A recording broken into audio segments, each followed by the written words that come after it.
Shalom sahabat STMJ, jumpa lagi pada hari ini Jumat 23 Juni 2023. Saya Bernardus Yulianto dari Paroki Santo Lukas Pemalang. Bacaan hari ini diambil dari Injil Matius bab 6 ayat 19 sampai 23. Janganlah kamu mengumpulkan harta di bumi ngengat dan karat merusakkannya dan mencuri, membongkar serta mencurinya.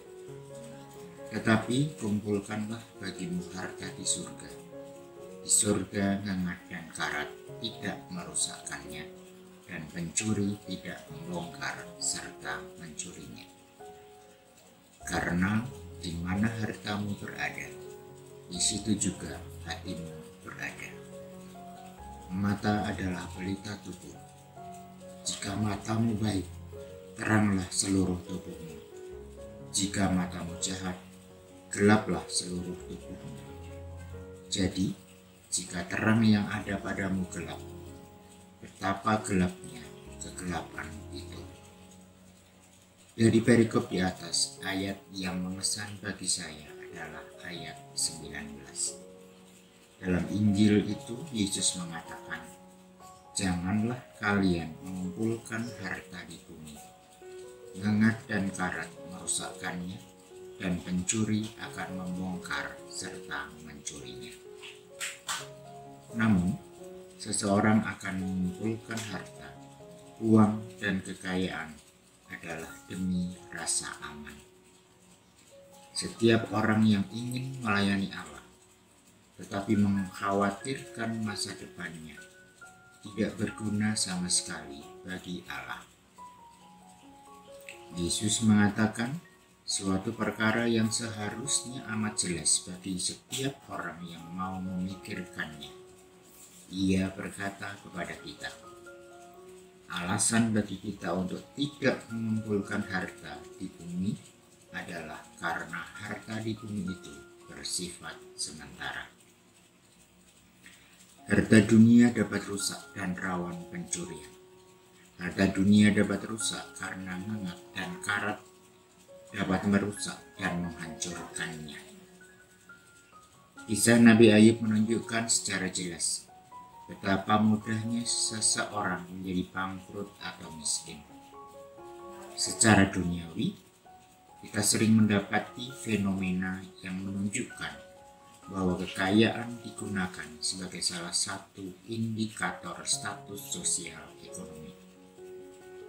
Di sekitar kita, baik kita sadari ataupun tidak, seseorang lebih menghargai dan menghormati orang kaya daripada orang miskin.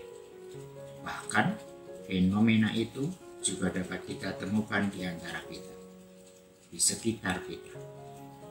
Kita dapat menjumpai seseorang yang bersikap hormat yang sangat berlebihan terhadap orang yang kaya, tetapi tidak peduli terhadap orang-orang miskin.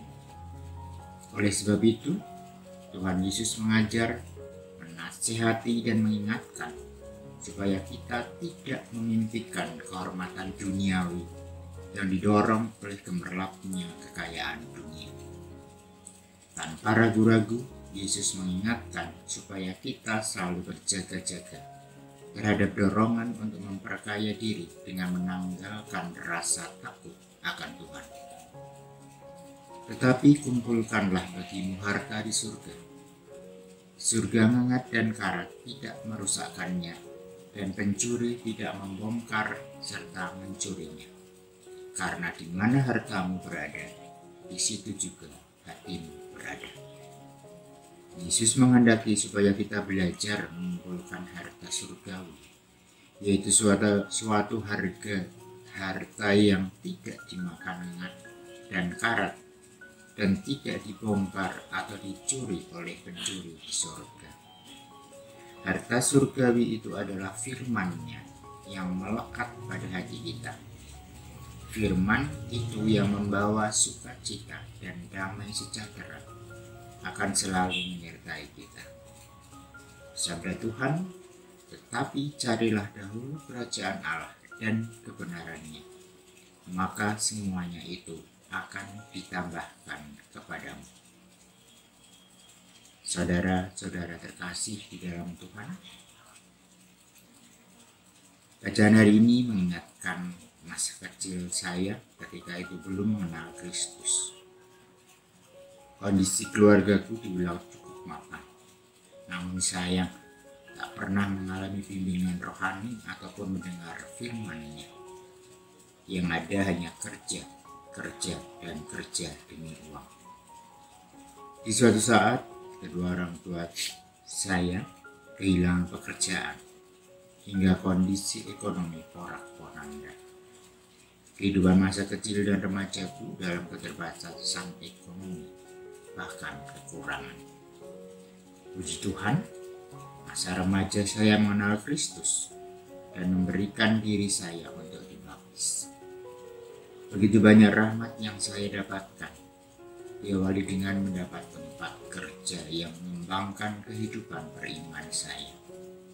Kegiatan-kegiatan pelayanan saya ikuti sejak baptisan baru hingga sekarang.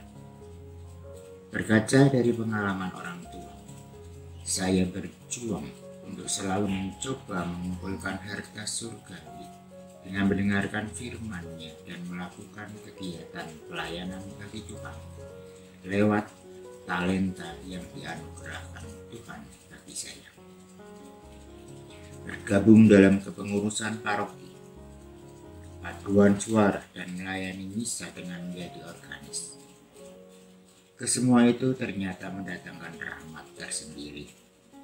Begitu banyak saudara yang saya dapatkan. Bahkan Tuhan menambahkan dan mencukupi semua kebutuhan lewat orang-orang baik di sekitar saya. Demikian sharing saya.